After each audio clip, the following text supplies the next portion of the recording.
But this coffee that I drink, I love it, but I want to know how it's processed. Mm-hmm.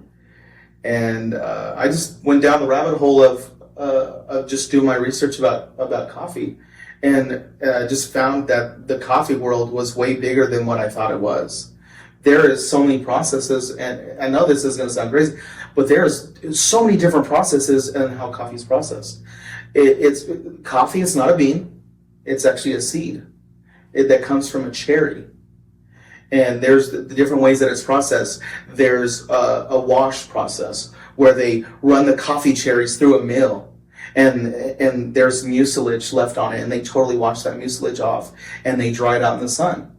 And there's also a process called a honey process, where they extract the seed from the cherry, but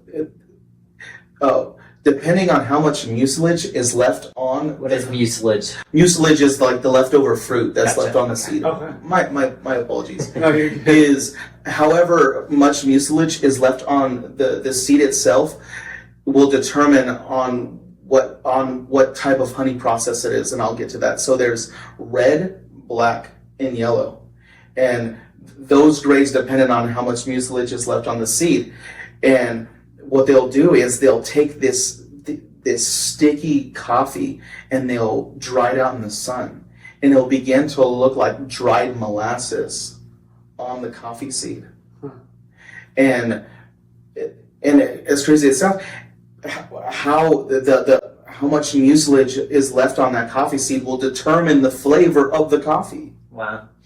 So, and depending on the elevation of the coffee as